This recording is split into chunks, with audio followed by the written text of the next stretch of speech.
So today it's just me and Chris, and we're going to approach an interesting topic for the Discord discussion this week.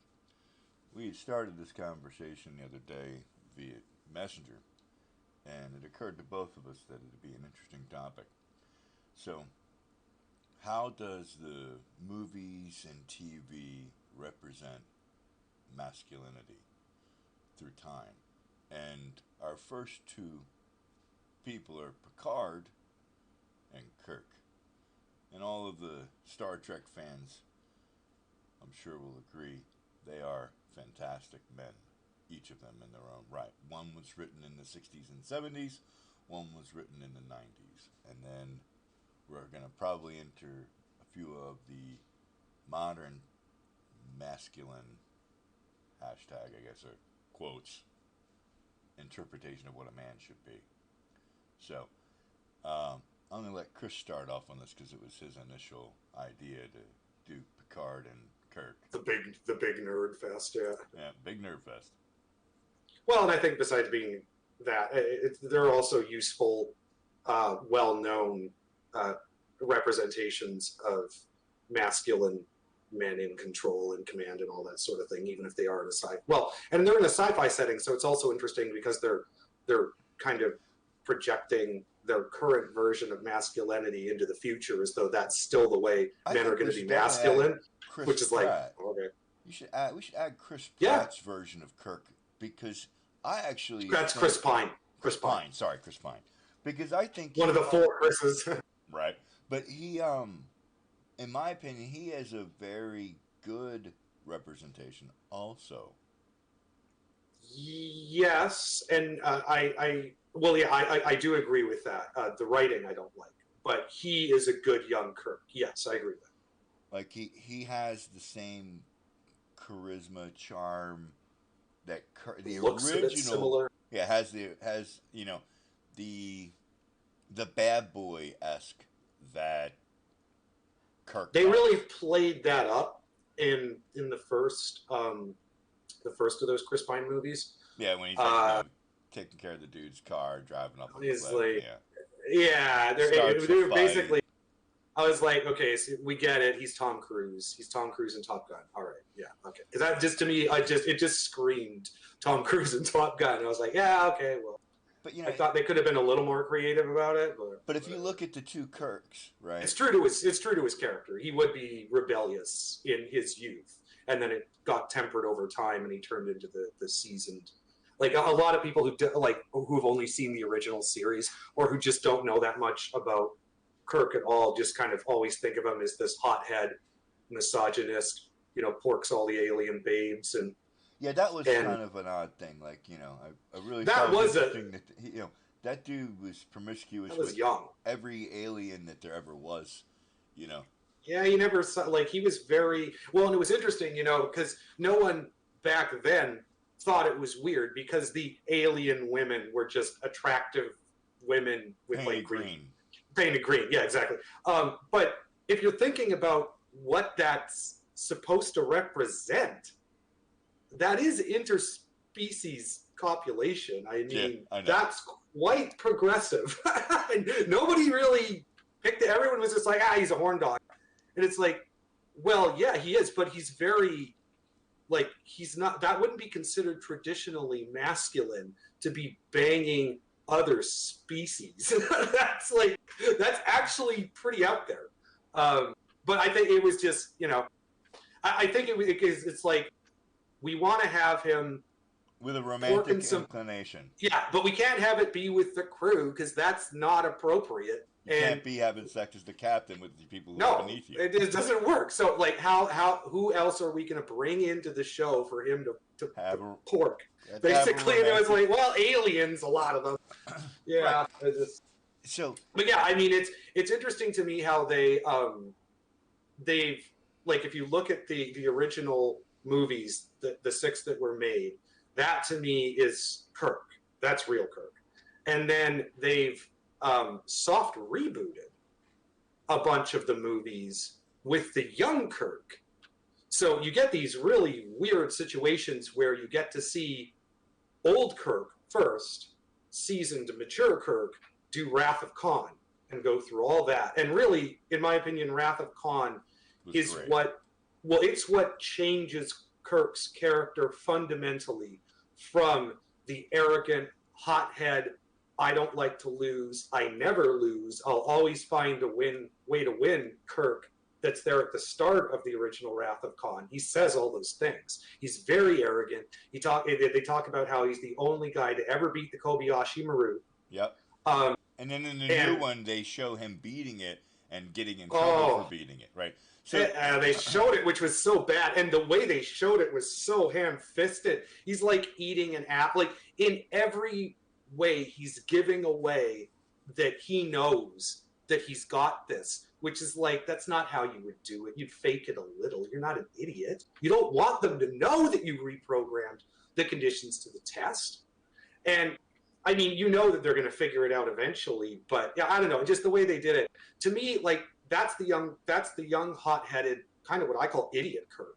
And then Wrath of Khan happens, and he's still that guy at the start of the original movie. He's still talking mad game. He talks about beating the Kobayashi Maru as though he actually beat it. Right, not cheated. Exactly. And then the rest of the movie happens, and he goes from being that arrogant, hothead, I never lose, he's humbled. At the end of it, he said, I think there's a line where he says, I know nothing. He's lost his best friend. He has defeated his greatest enemy, but at such a terrible cost that it's a Pyrrhic victory at best. Mm-hmm. And it was, of course, that really the point of the movie is that Kirk didn't beat the Kobayashi Maru. He never really faced death. He cheated. Yep. And in so doing, he put it off. And when it came again, this time he wasn't ready because he had cheated the test. This was the real life Kobayashi Maru. There was no way to get out of this without suffering some kind of loss. The fact that only Spock died was a miracle. If Spock hadn't done what he had done, the entire crew would have died. Yep. 100%. There was no way that someone wasn't going to die. Khan was going to get someone with his revenge. And Kirk needed to have that experience in a way that he couldn't cheat. And that, in my opinion, is what made him, like, after that is where he went from good to great. Where you saw him, because it's not about, I think, like, the true test of a man's character isn't so much when you win, it's when you lose. And it's how you lose. Yeah, exactly. How do you handle losing? Because it's going to happen. And you can't get around it. Yeah, I think maybe out there's the luckiest person in the world who never experiences something that could be considered losing, but they die. I mean, I don't know. I think it's an essential thing that has to happen to people, especially to arrogant men. They need to have that humility. They need to realize that there's always something out there that's bigger and badder, or that there are situations you can get into that there is no good option to get out of. That the only options you have are bad, and you're just going to have to pick the best one and go with it. Well, the interesting thing, if you compare the Pine and the Captain Kirk from the original Wrath of Khan and the remake of the Wrath of Khan, right? They have Kirk die in that one versus Spock die. Yeah, so Kirk learns nothing. Not to mention that... and then they bring him back with Spock's, with Khan's blood, right? So, like... I'm not gonna throw shade at the writing for that, because the original writing for Search for Spock, which was the Genesis is project. Really, yeah, like the Genesis thing is fine. Having Genesis be able to reincarnate Spock, I'm like, okay, I guess I don't know why it wouldn't just take the matter and just turn it into a planet like everything else, but okay, having him, and then they have a thing where this is in the original, because this sounds like writing out of the new stuff. It was so bad in the original. He used some kind of like anti-proton super antimatter. It's basically like the red matter from the reboot. Yep. It's the same level of writing, so I'm not going to go on about that. But the lesson was different. Yeah. In the original Star Trek 2, the lesson is clear and stark. Yep. You did not face death. You cheated. And you thought you were winning and being clever, but you were actually delaying something that you needed to go through. Yep. And now you're going to go through it. You needed to learn it because it would have prepared you so much better for this. You would have been so much better able to handle the outcome of this situation if you had actually faced the Kobayashi Maru. Instead, because you hadn't faced it, it was McCoy, it was Bones that basically rammed Kirk's spine back into him at the end of the second movie because Kirk was like ready to hang it up. He was so done. He was so done. Like he was just like I know nothing. I am a fool. So he was so depressed. That's Kirk, right? So Kirk was. And by the way, I just want to underline that is a real human being. Yeah. That's how real human beings operate in the world. And that's how life really works. You're riding high, you're being arrogant, you think you're perfect, and then life throws you something that dumpsters you to the floor and humbles you, and then suddenly you realize what the rest of us who have gone through that experience have known, and blah blah blah. But that's real. And that is not what happened in the reboot because they don't know how to write real people anymore. In the reboot, all they know how to do is rewrite Jesus. Harry Potter dies and is resurrected. Kirk dies and is resurrected. Like, all they know how to do is rewrite Jesus. That's it. They're all atheists, but they all rewrite Jesus. And it's just so boring. Here's interesting. So let's take Picard's character from the 90s because we've now late 80s, early 90s. Right. So still fairly testosterone. We're still talking Guns N' Roses. Yeah. So and the early 90s were still fairly macho. So Picard, like, you have Riker as a second in command, where Riker is basically Kirk. Yeah. Riker is the womanizer. Riker is the physical one. Like Riker is the more emotional one, etc. Yeah, he's a little more youthful.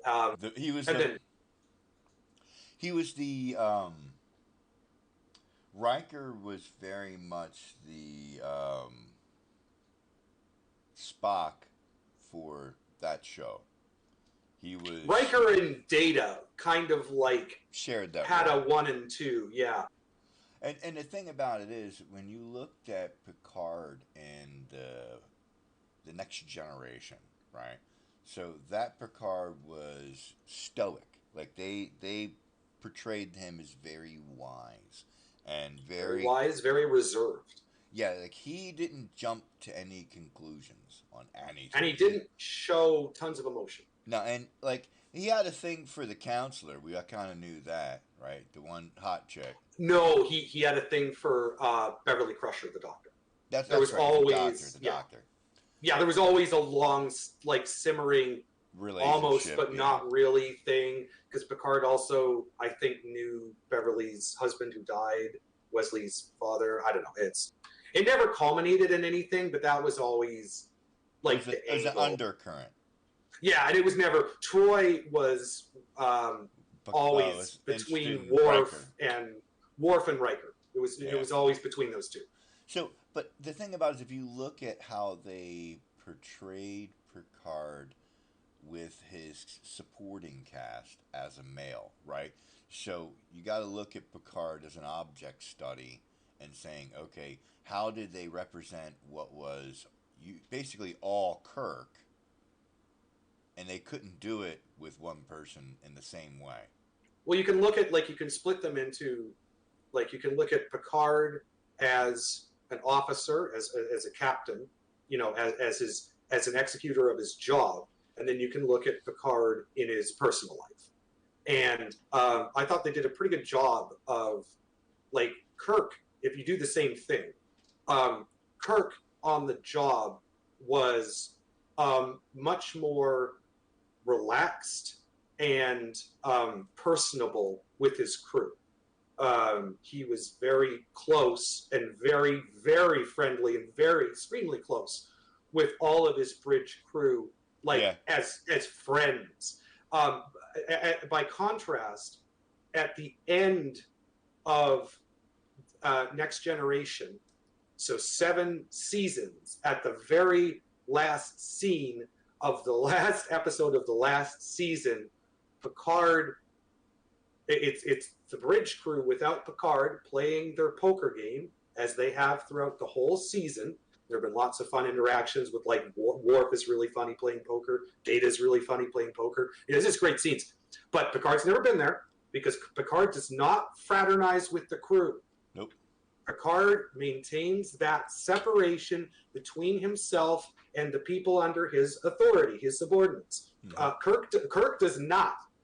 And it's not, and neither side is saying which way is better or correct. It's just different styles.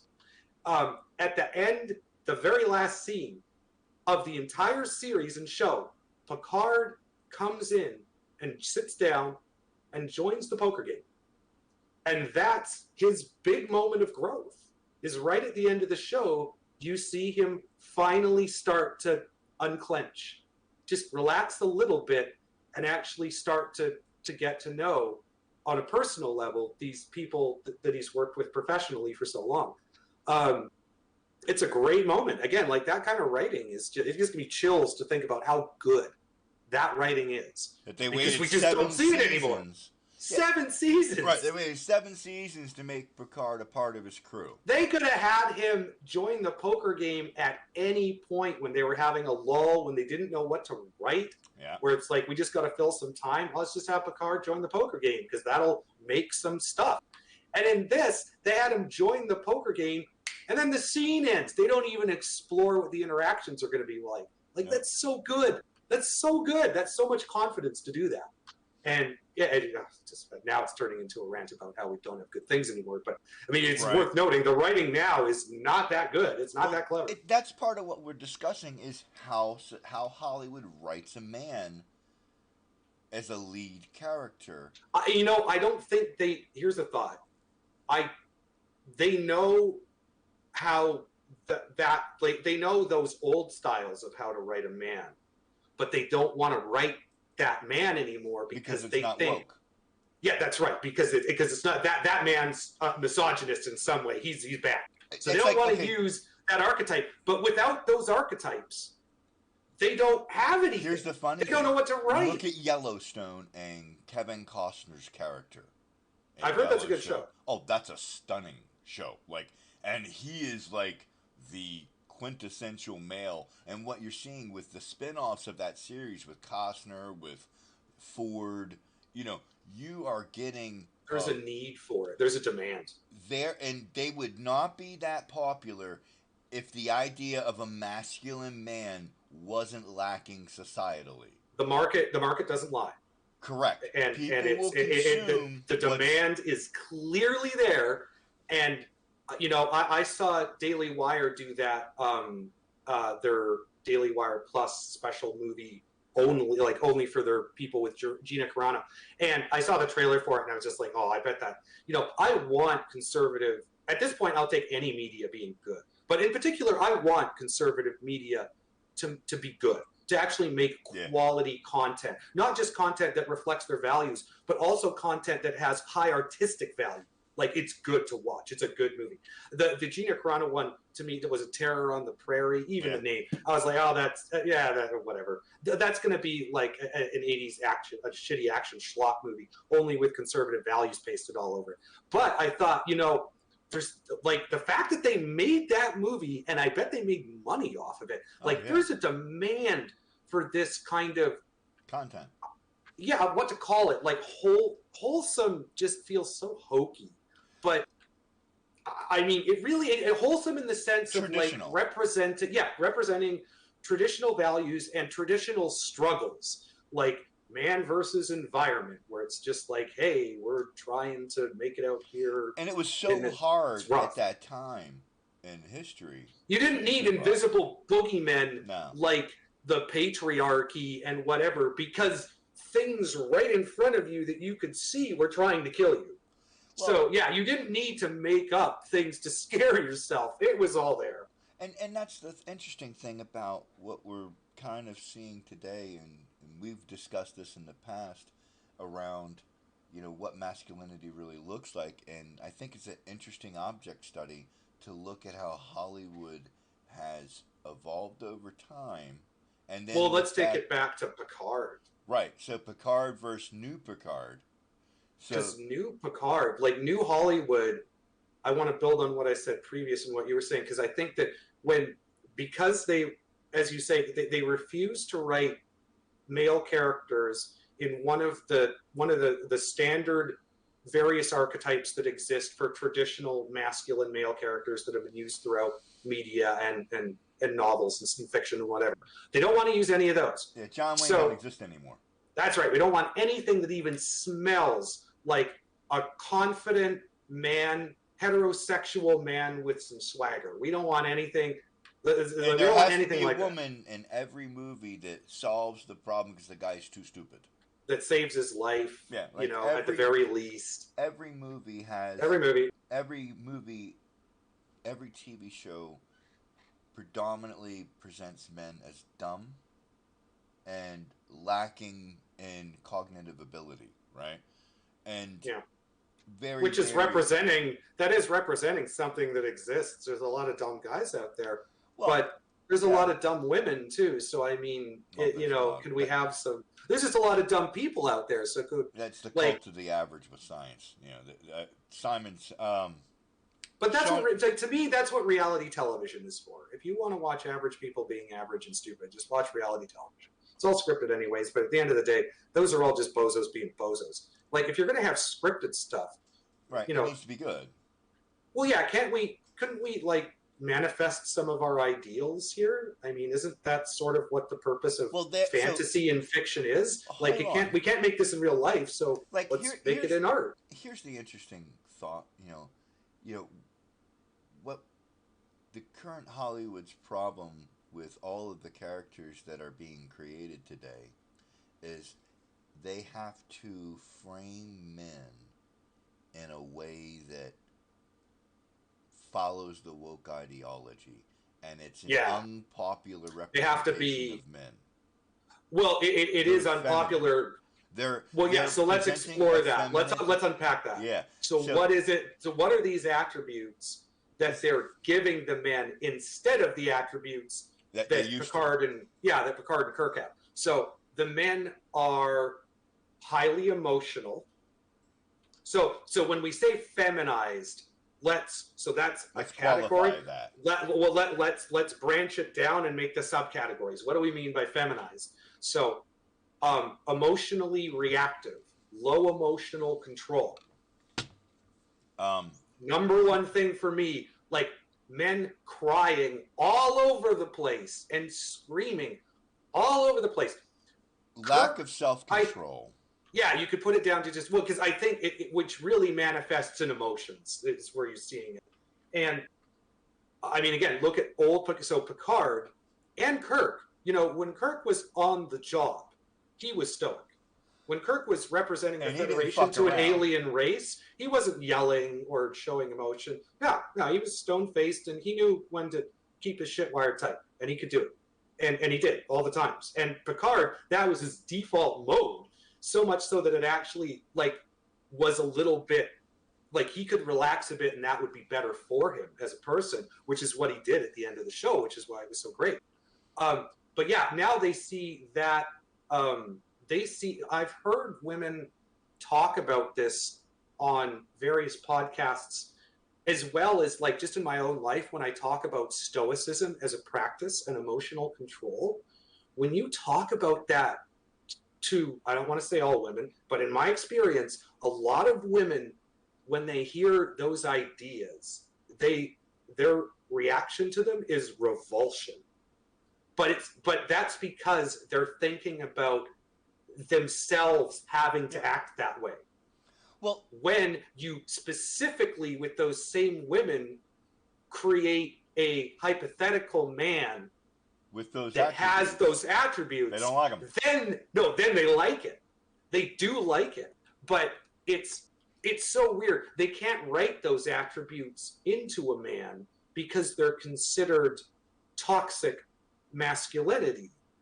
But at the same time, those are the attributes that those self same women go for in men. So when you can't write them into men, that's like there's evidence that shows people actually like men who are manly versus men who are effeminate. I was watching and you Yellowstone. See, that's hard to measure. Like, so I was watching, but I believe that 110%. I know it's hard to measure. I understand I will have difficulty asserting that and then proving it as a positive assertion.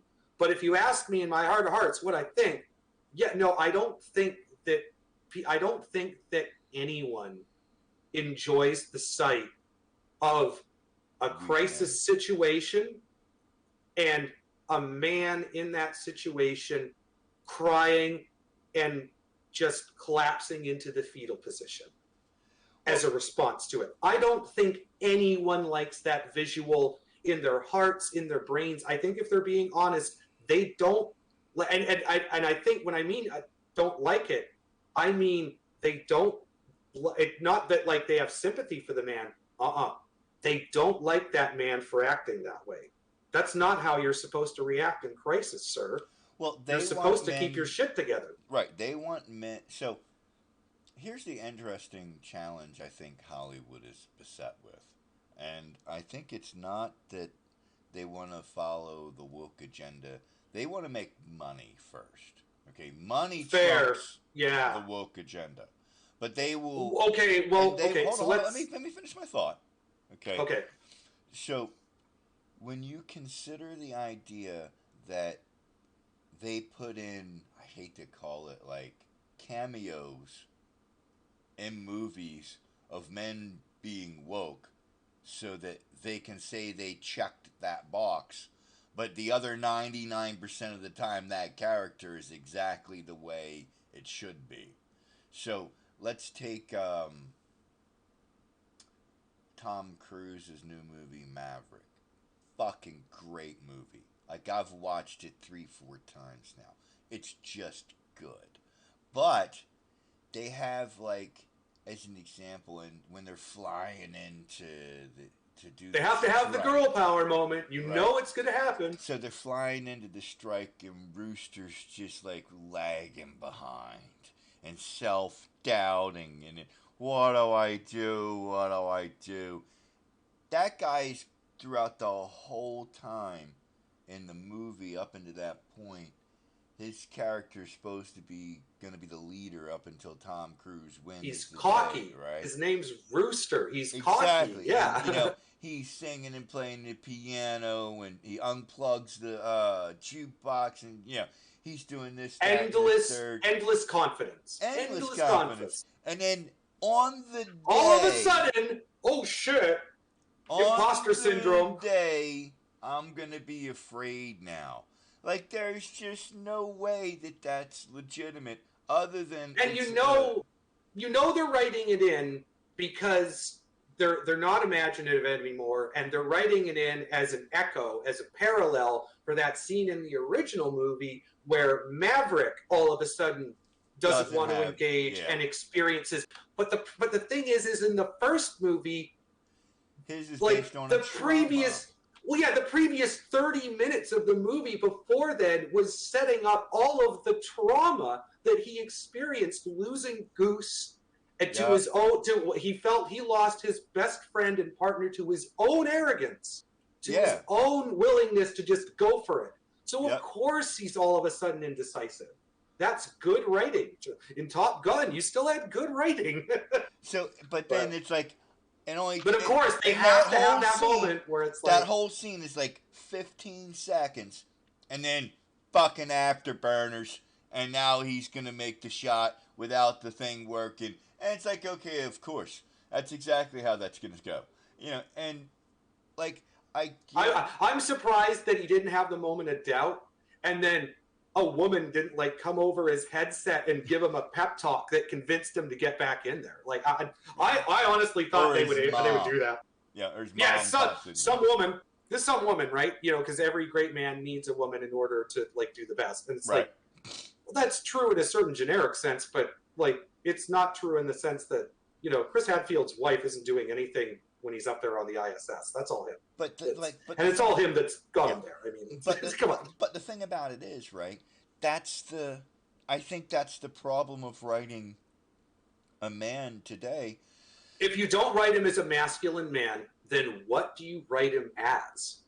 They don't the Harry Potter. Well, I don't have an answer to that question. Oh, I know. But I'm not blaming them for not having an answer to it because I don't have it either. That's why when I write males, I tend to write them as masculine. Well, okay. To some degree. Right. And if you look at the romance novels, I'm going to go a little and kind of sidetrack for a minute because I can see where you're going and I like it. Okay. They write men way different than movies write men. Okay, what's the most popular?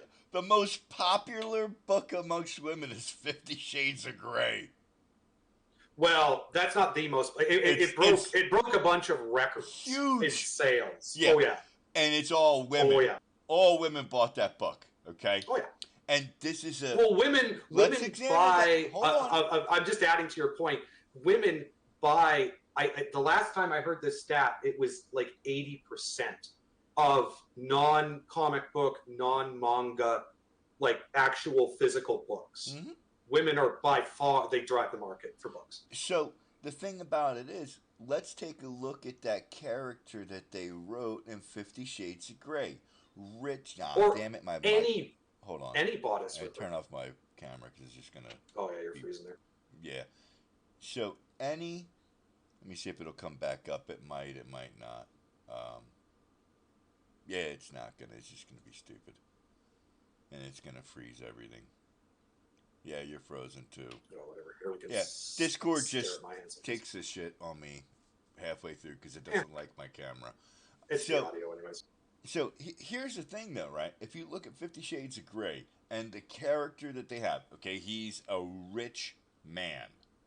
Okay? He's a billionaire.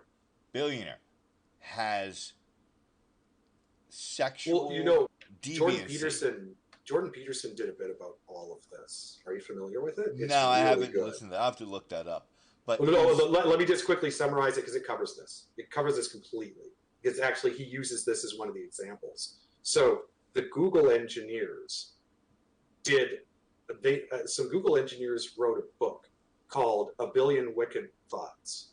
And the book is about, basically, it's just a bunch of data from Google, search data, and broken down by category of who's doing the searching.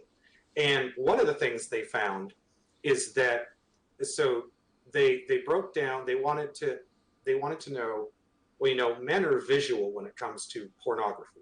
Men look at porn. Men don't read porn very often at all. Women overwhelmingly read their porn and don't tend to look. Women are not visual. Women are intellectual when it comes to eros, and so they tend to read their porn. And so the Google engineers got the thought, well, women have been Google searching then for the literary porn they want to read, so we could mine that data. And what they found, and so, long story short, they found the 5 most common male archetypes starring in female literary porn. Those 5 are billionaire, so that's your 50 Shades of Grey, so high social status, high financial status. Surgeon, high social status, high financial status, also lifesaver. Pirate, so now we're getting into the more bad boy. A bad boy, aggressively masculine, rebel, plays by his own rules, takes lots of risks. Here's where it gets fun for the last 2. Vampire. So something that eats them. Okay, so they're it's something like women are very erotic about the neck. I have never met a woman who's not, when turned on, likes to have some neck stuff done, like just kissing or something. A lot of women are into choking now, which I don't even want to touch that. But anyways, there's some, and I think again, ageless. They're usually very high status and rich, Yeah. and very cultured, and also extremely physically powerful, very dominant, etc. And the final category. So you can see this descending slide into like the more aggressive and bestial. So what do you think the fifth one was? Werewolf. Werewolf is number 5.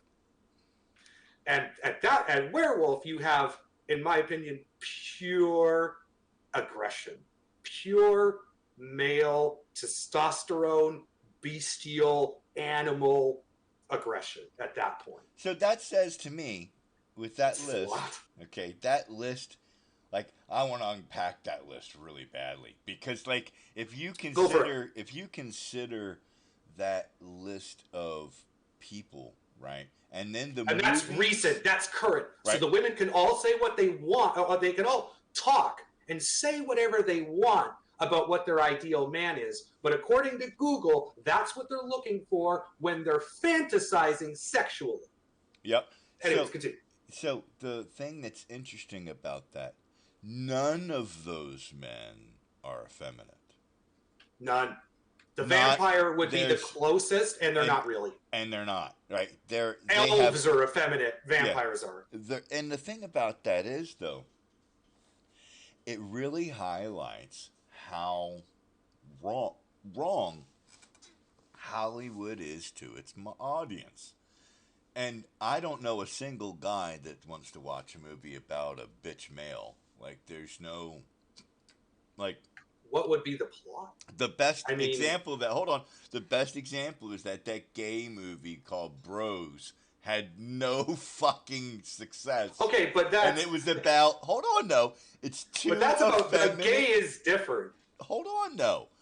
But gay is the effemination of men. It's two effeminate guys. Yes, so there's one of them wasn't masculine. No, it's two gay guys.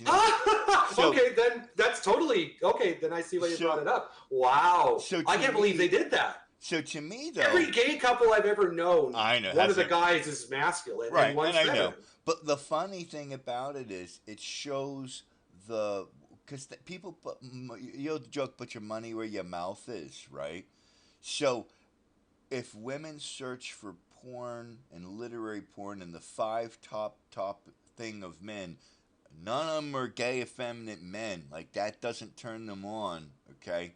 And then, when you look at commercial success of movies, right, and TV... Bisexual men don't turn them on either. Right. By the way. So, you look at the absurd success of Yellowstone with Kevin Costner, that he's the literal patriarchy.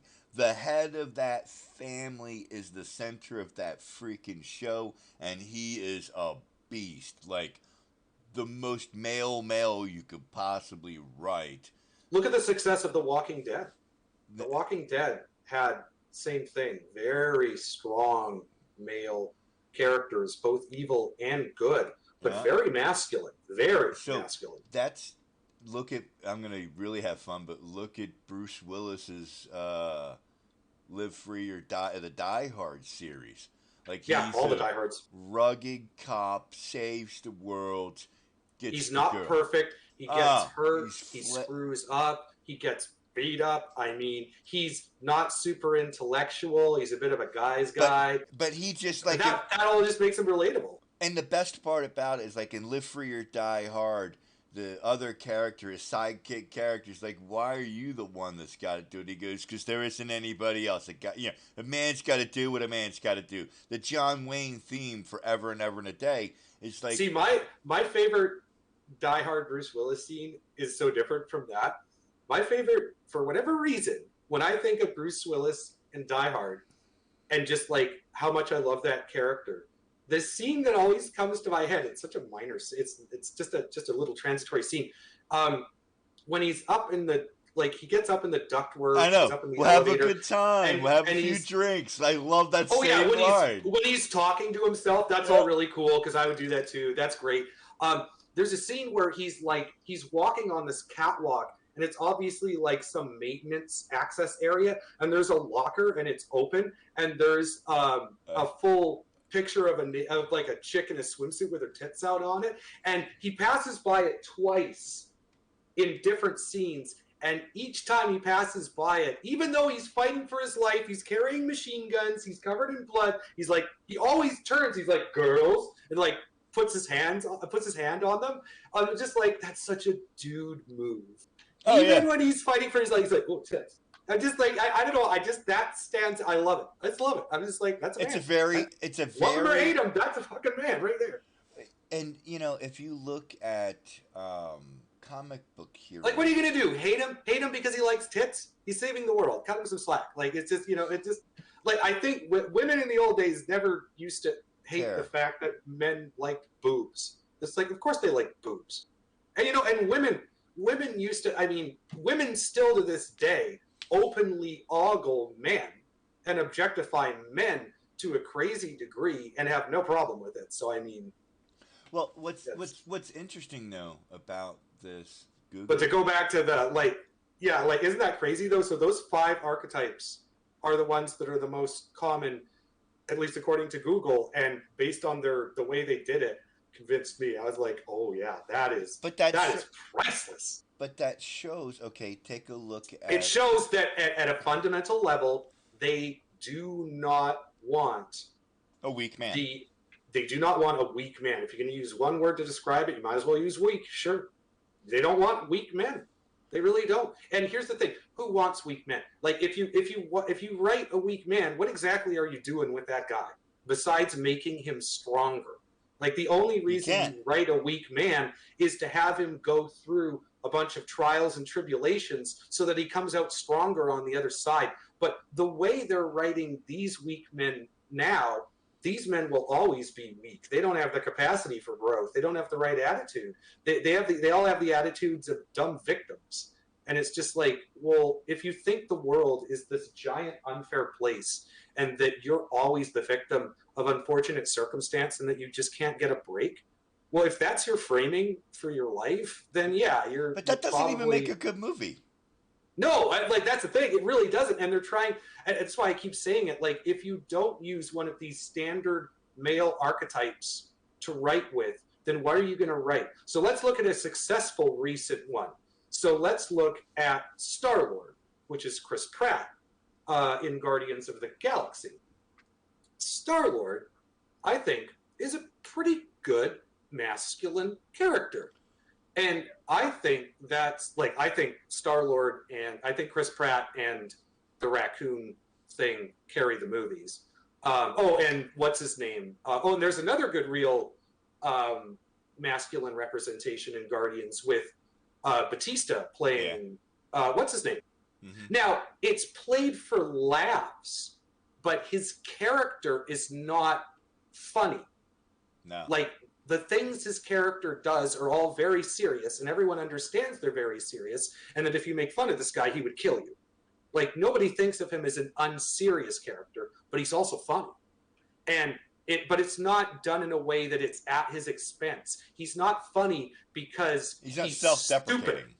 Yeah, he's not funny because he's stupid. He's not funny because he's clumsy. He's not funny because some woman is better at all the things that he thinks he's good at. He's funny because he's very literal. But he's also a kick-ass badass, and if you messed with him, like, he'll kill you. And Batista in IRL is that way as well. Like, he's a big guy. And he's also very tough. Oh yeah. I mean, his life has been hard. He has MMA training, and he just has that attitude of the head on him. No. I don't. And so I mean, and look at how successful Guardians of the Galaxy was. Yeah, but you can still do it, but those characters are very masculine. They're very traditionally masculine. Star-Lord is arrogant, endlessly confident, flirtatious with women, takes adversity in stride and actually enjoys that sort of thing. Like his opening bit at the start of the first Guardians movie is still I think like that's one of the greatest openings I've ever seen to a movie, and it completely establishes his character in one shot. And that's a very Indiana Jones-esque, traditionally masculine adventure explorer character. I'm glad right? you It's brought just up it's just in a Indiana sci-fi Jones. case. Yeah, it's just basically. So I just thought of it right now because I'm like, who can I compare this to? And it's like, oh, well, that scene, he's like going into a temple and he has to like maneuver through traps to get the idol, to get the thing. It's totally Indiana Jones. The whole opening scene is Indiana Jones in space. And then I suddenly realized, oh yeah, and he's basically a goofier version of Indiana Jones. Just as masculine, he just makes more jokes, like he gives the finger, but he's a little goofier and funny. But he's just as masculine. Well, take a look at how successful Indiana Jones was. He's a professor. He's smart. He's brave. He has no fear. Like, look, remember the scene? Well, he has fear, but he can overcome it. Right, but like he's not crazy. He's afraid in lots of circumstances. He's hurt and scared in circumstances, and you see him be that way, but then you see him still do what he needs to do. Like to the come best, through. the best indie scene is when the dude breaks the big scimitar out, and starts whirling it around. He just pulls his 357 out, boom, and just puts a bullet in his. The pragmatism of that scene is unparalleled. Oh, I mean, it's so. I talk about a scene that like defines his character. Is he an honorable guy? No. Yeah, but to a point. He's not getting. No, I'm not gonna. Not when I can just kill you. No, I'm not. No. But there's a limit. But what makes that scene great is it's hilarious. Oh, it's perfect. Yeah. Okay, and it highlights the absurdity of times. I think it also shows that he's masculine, but he's not so testosterone addled that he's going to stop whatever he's doing to engage in a one-on-one duel with any man who shows up in front of him and challenges him. He's not that, like, and you have to be such an idiot, brute male to lose the plot every time some buster comes up to you and challenges you to a fight. Like, Indy can think through that. He's a real man. He's got a mission, and he's not going to abandon his mission. Take too much time to have a fight. Wants to have a duel with a scimitar. Blam, get out of my way. I have things to do. I'm a man. I'm busy. Like, yeah. But, like, if you consider some of the archetypes over time in the movies that were the most successful, right? You're going to find those archetypes. Now, interesting, I'm going to throw a wrench in my own theory. Han Solo. Hold on. Luke Skywalker. Did you watch the Twilight series? No, but I'm vaguely familiar with them.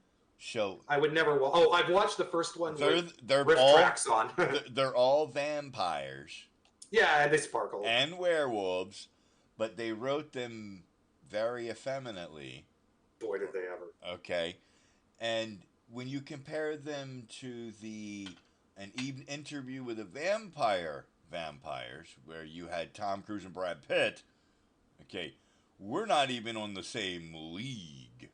They looked effeminate, but actually that was just because it was Victorian times, and that's just how people dressed. But they weren't effeminate. But Tom Cruise was brutal. He was brutal. Like, they were all harsh. Like, that was like real vampire writing, where we're not romanticizing them, where vampires are like predators that prey on humans. So they're not good. So I find the contrast between those two definition of men interesting.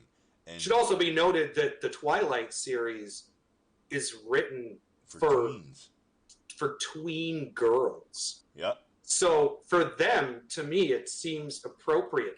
But in terms of who's consuming the Twilight products, well, the tween girls, but lots of adult women too. Yep, it's that. And that's where it worries me a bit. Well, yeah, it goes to show that girls are being fed a representation of men that is impossible to actually sustain because they Well, are I think useless men. well, and it's also, I think it's incredibly confusing because I think it'd be so much nicer to have a woman here to talk about this, but Yeah, I'm going to speak from my experience as a man as best I can in talking to women. But like, I think that, well, no, I think it works this way for men too. I think we can generalize this. I think it's very easy to intellectually convince yourself that you like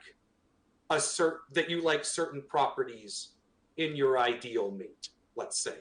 I think it's very easy to convince ourselves in our heads, consciously, we think, oh yeah, I really would like that in a man. So an example would be when a woman says, oh no, I definitely would like it if my man was able to like cry in front of me and show emotion like that in front of me. A lot of women say that. Dare I say most women. In my experience, though, in talking to women who have actually had the experience of watching their man cry in front of them, they don't like it at all. None of them. They all hate it. So I think that when you tell women that this kind of well, yeah, again, I'm talking about where the circumstance doesn't permit it. Like your dog didn't just die, your dad didn't just die, whatever, right? You know, I'm talking about something where you really shouldn't be crying. But like, where was I going to take? Oh, yeah. So to take it to when you tell, like, our society is telling women, you should be attracted to this kind of man, this low testosterone, low energy, low drive, very passive and permissive and effeminate man. This is the ideal man for you. You should desire this man. Because you can change him into... No why. There's no why. You're just told you should desire this man. We get to, the whys don't even matter. When you're young, you don't even process the whys. You're just brainwashed.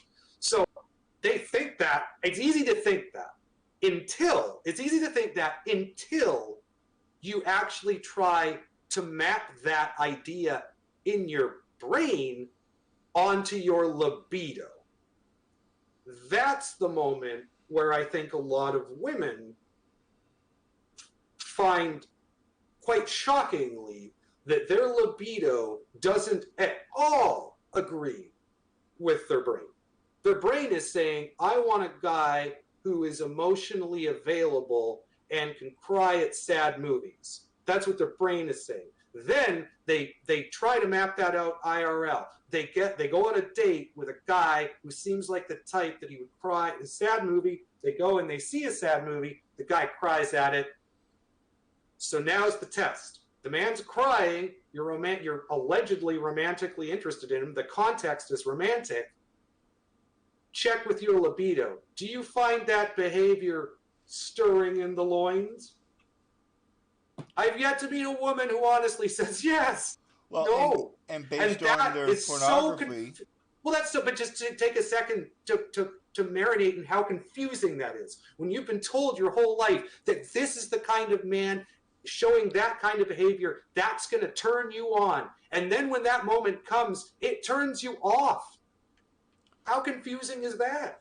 Well, it's not only confusing, it's unfair. Because just a little. I think the problem is, so a friend of mine, I'm not going to say her name, but she's terrible at selecting men, as I have known her for over 30 years. Is that the one you tried to set me up with? Yeah, because I think you're a decent male, and I think you... Oh, yeah, I didn't take it as an insult. No. Yeah, okay, I know what you're talking about now, yeah. So she's stunning. She's a beautiful woman. Just absolutely gorgeous. I'll send you a picture and then you'll understand. You did, and I was like, 6. Yeah, she's. In this day and age, here's what I'll give her: she has control of her weight, and she has control of her looks, and she's successful. She runs she makes a good living. She's a. About that, but here's my point though: is I do care about that a little. By any measurable standard, she would be a very good mate. She's a fit fit mate, yeah. Yeah, I mean, she's literally fit, which is one of the most important things. Right, she's in shape. She's attractive. Yeah, she's in shape. She can articulate herself. She's a businesswoman. She did seem to have a good sense of humor. The little back and forth I saw, she seemed to have a good sense. Yeah. So here's the thing: why does she pick, in her own words, every guy she dates is a narcissist? Like they're all narcissistic and abusive. So my question is, how is it that you? I'm looking at her then. Right. How is it that she ends up with these terrible mates all the time? Like, how is it that she can't find one guy that's honest, loving, caring, and not a bitch? Like, is that supply of men that low that they just don't exist anymore? She's in the military, right? No. I thought does she date military guys?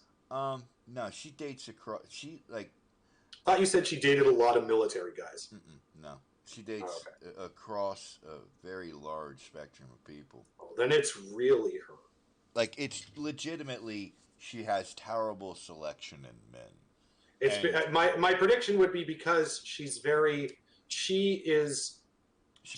taller. Well, she's taller than average. No. And different female. The one I'm thinking, I know who you're talking about, but this is a different individual. She's like 5 foot tall, so okay. So, but all the men that she dates have a similar aesthetic, right? So they're all like contractor. They're all in good shape. They're all, they're all the guy that most girls would say, "Yo, yeah," but none of them. And I think the thing they have in common is they all preview women as a resource. They view women for what they can get out of them, and once they're bored with them, well, it doesn't sound like any of them. Like what I mean, there'd be so many questions I would ask before I want to start judging. But my assumption would be that she's going for high testosterone men that are not interested in commitment, and she just keeps doing that. There's a lot of women that do that. Right. I just stopped being friends with a lady because she wouldn't stop doing that and crying to me about it.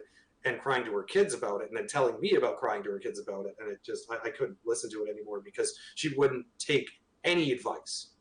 She didn't want when she told me about it and whined about it endlessly. She wasn't doing it for the purpose of trying to make the situation better. It was just because that was part of the cycle. She needs an audience to whine to before she goes back in and does it again and again and again and again because the initial hit, the rush of being with that new person is such an addictive rush that it powers the whole cycle. It's stupid. It does. And you know what? And to be fair to the ladies, here's what I'll say in regards to this. I think that when you take away classic, like when a large proportion of the men in society are not traditionally masculine anymore, I think that women, particularly women who desire traditionally masculine men or those traits in men, become a bit desperate for those traits, and they become willing to put up with more negatives from a man in order to get those traits that they see as positive. That's my feeling. It's not a judgment because there's no right or wrong there. It makes total sense.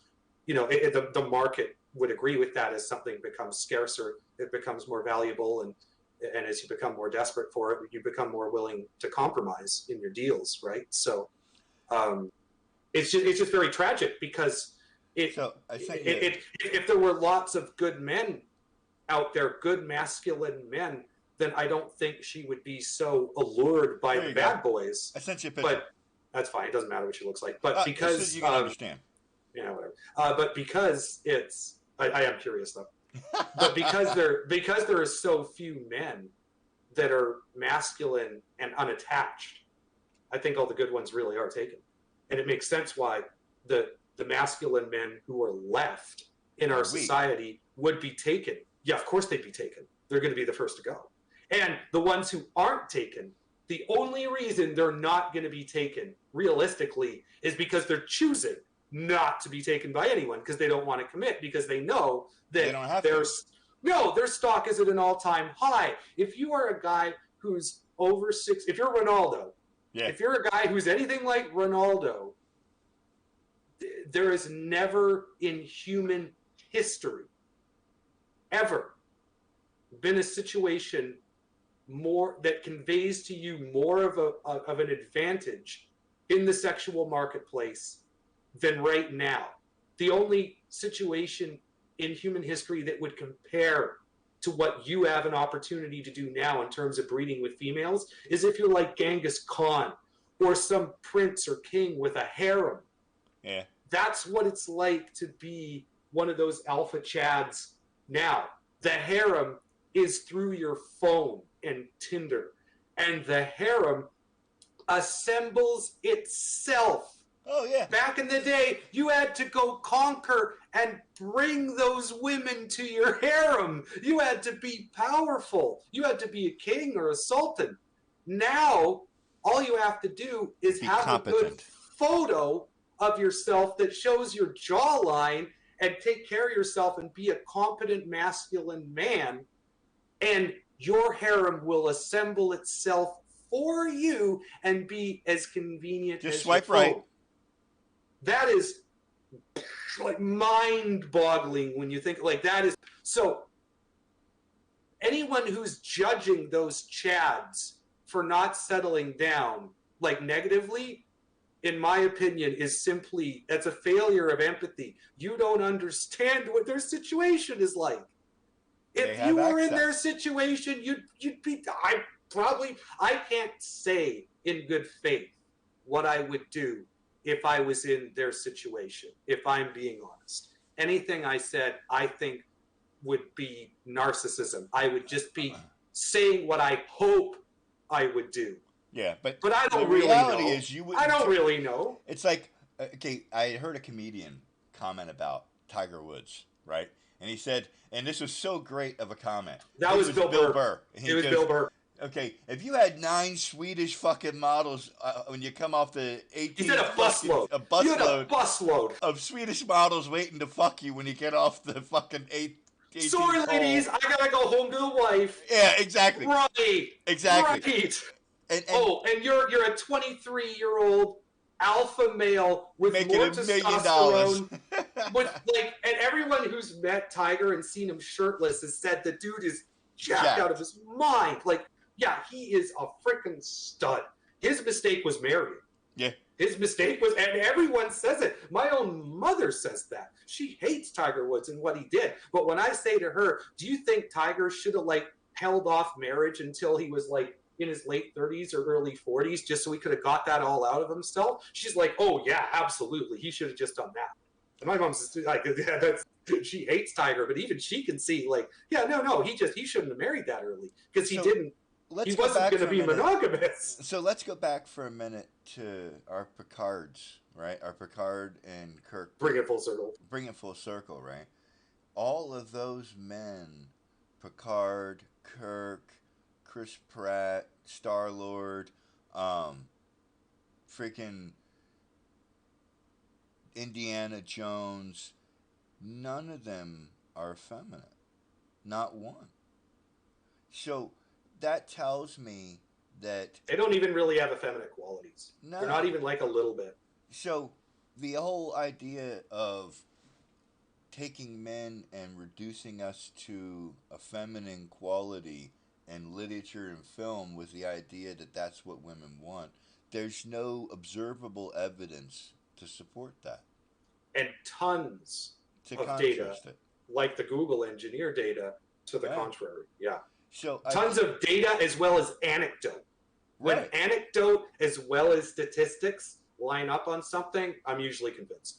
Right, and I think that's where we need to, with our pockets, stop supporting the idea that men should be feminized.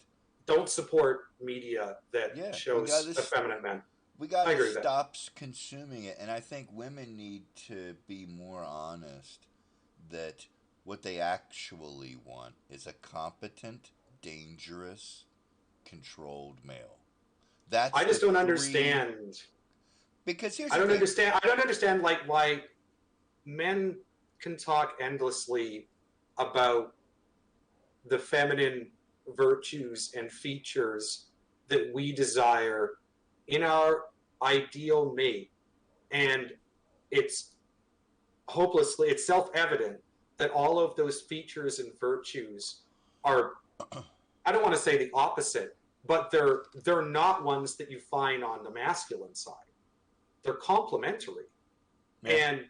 And so why wouldn't it be the same in the inverse, where when women, again, heteronormative women, are describing their ideal masculine mate, I would think that most of the attributes and qualities they're looking for are ones that they themselves don't possess as females, because it's a complementary, it's different but equal, and I just don't get. But so you'd think it would just be the most natural thing in the world for women to describe their ideal man and to describe that like one of those traditional masculine modes. Maybe some women prefer the Kirk type, maybe some women prefer the Picard type. To each their own, right? But they're all going to be aligning with something that is of that traditionally masculine way. But when they try to do that with these modern guys, I don't believe them.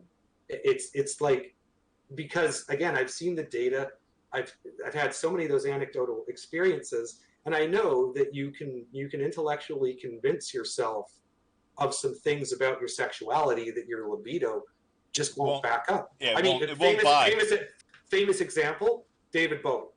So David Bowie is still conceptualized as this bisexual man, as this sexual outrageous explorer, blah blah blah. David Bowie himself talked about that in an interview after he married him on and settled down and all that in the 80s and 90s. And he said, according to him, during the 60s and 70s, he had a marvelous expression for it. He said he was a closet heterosexual. So what he means by that is that in that time, and especially in the environment he was in, being sexually libertine and open to experiment was so the rage, was so the thing to do, was so hip and cool that he was doing it. I mean, he fucked Mick Jagger. But what he said in that interview later tells me that, I mean, he said he was a closet heterosexual. So in other words, yeah, his libido wasn't being fooled. He ended up marrying one of the most beautiful women in the world, the first black supermodel, and stayed with her the rest of his life and was perfectly happy. So, I mean, to me, it's like David Bowie was not a bisexual man. He was a heterosexual man who was in the middle of the most sexually liberated and liberal times of human existence, also at a time with experimentation with drugs and all this other craziness. He was high out of his mind. He was basically out of his mind when he was fooling the few times. And that's the other thing. There were only a couple of times, if there were even any. He still doesn't allude to specific circumstances that he fooled around with dudes. Same thing with Destiny. Destiny's claimed to be bisexual and to have fooled around with a few dudes. And I'm like, you married a 10 out of 10 Swedish hottie that you're in an open relationship with so that you can run nonstop train on all the other hotties that come onto your podcast. Please don't sit and pretend that you're a bisexual man. You're not. You're a heterosexual man. You fuck 99.9% women. The fact that you fooled around once when you were high out of your mind with a dude doesn't make you bisexual. It just, yeah. And it just makes you young. You're young. You fooled around. You did something silly. You did an experiment. It didn't work. And you never did it again.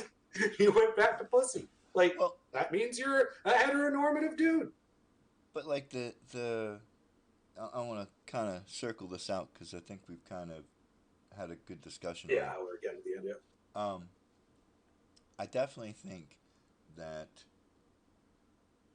there's a lot of observable evidence that women are being lied to pretty heavily by the media about what a man should be that they should desire. And then the actuality is the men that are most masculine are currently with the best looking women. And have access to all the women. Correct. So, I mean, I think and those two facts cannot be congruent. One of them has to be wrong. And we know that the second one is correct. So the idea that you can just tell women to be attracted to a different kind of male than they're biologically hardwired to be attracted to is insane to me. And I'm like, that's clearly going to fail, and it clearly has. And that's why, as you keep pointing out, and rightly so, Yellowstone is so successful. Yep. Any good, and by good I mean artistically well-executed examples and well-written examples of traditional masculinity. Or patriarchal men. Yeah, our patriarchal men, I think, are going to sell like crazy, because I think that the market cannot lie, and there is a clear market demand for representations in our fiction and media of strong, virtuous, traditionally masculine men. There's a huge desire for it. That's why Yellowstone is successful. That's why Disney stock has gone down 45% in the last year, as all they try and do is run out an endless parade of males that are not like that. And then all their films just keep bombing. Act like men.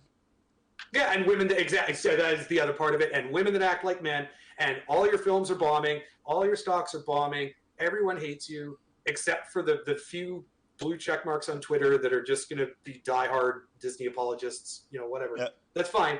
But everyone else can see, like, it was an incredibly bad corporate decision to do that, and then to muddle in politics and get your tax status revoked in Florida and all this crazy, like, yeah, and now your stock's down half, you know, yeah, take the hint.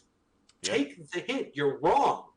Your conception of female desire and sexuality and their ideal mate, your conception of that, you're being Disney, you're being leftist Hollywood, is wrong. And you cannot rewrite it.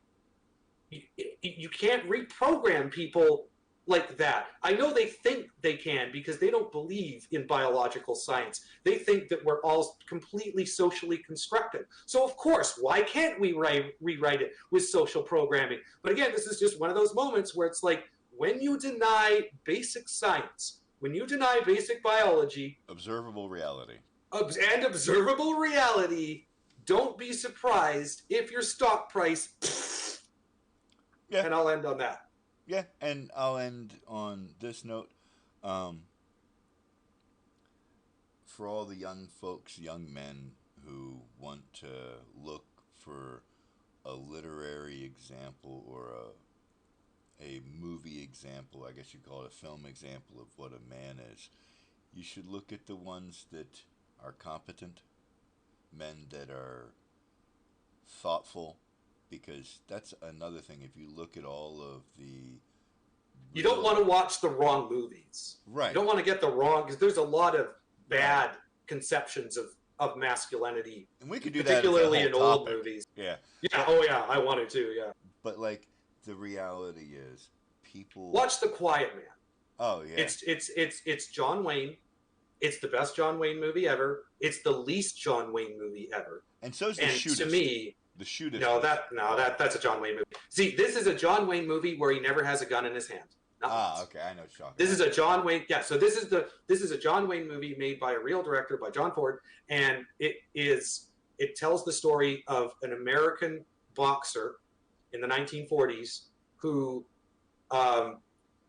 kills a man in the ring, not through his fault, but just through boxing. It happens, and basically, and stops boxing, has a crisis of conscience. But he's very famous in America, so he leaves America to go back to Ireland, to where he has roots, and to purchase his ancestral home in Ireland. And so basically it's the story of John Wayne as this and it's called The Quiet Man because he's very quiet, very reserved, and it's because he's killed a man with his hands.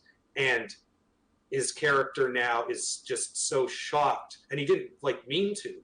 it was a boxing match. So he's like, basically, he's so shocked at his own power that he doesn't want to like be masculine again, almost, and he retreats to Ireland, and um, and then the rest of the film is just this American, this Yank, in traditional Irish culture, and the movie, the big climax of the movie is like he obviously he strikes up a romance with a beautiful Irish redheaded lass who's fiery and tempestuous and actually very a very progressive image of a woman. She is not demure. She is not submissive or passive. She's the archetype of the redheaded Irish lass. Oh, yeah. She's full of, like, she's got all vinegar. the emotion, and yeah, she's a great match for him. And they get married, but they don't spend the night together because they're fighting the whole time.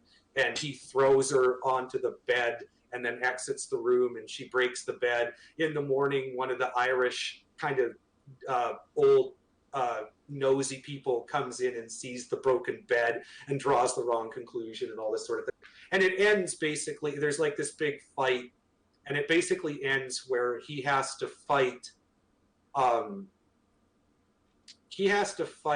his wife's brother for her dowry because he married her without, I believe, and I might get this a bit wrong, but he married, like, the brother doesn't like him.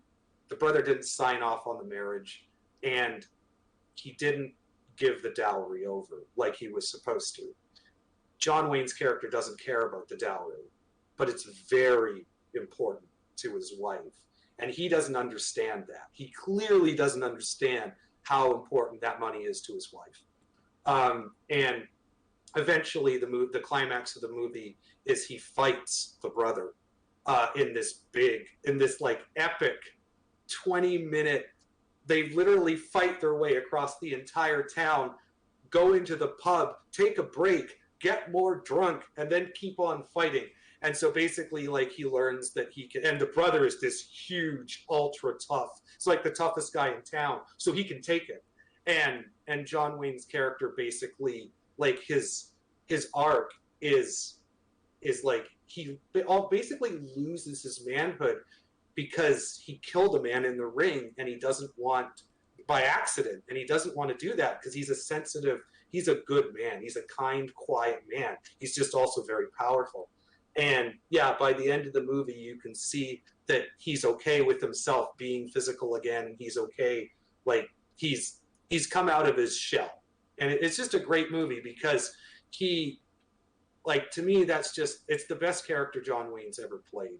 It's a real man struggling with a real condition that a real man could struggle with. And he's playing a sensitive, kind, good man. And all of those things are in him, and yet him being sensitive never comes off as being unmasculine. Feminine. Yeah, he's never feminine. Yeah, because he's doing it in the right way. And The Quiet Man is one of my favorite movies. It's definitely my favorite John Wayne movie, and it's the one where I feel like he really acts. He really plays a character that's different than himself.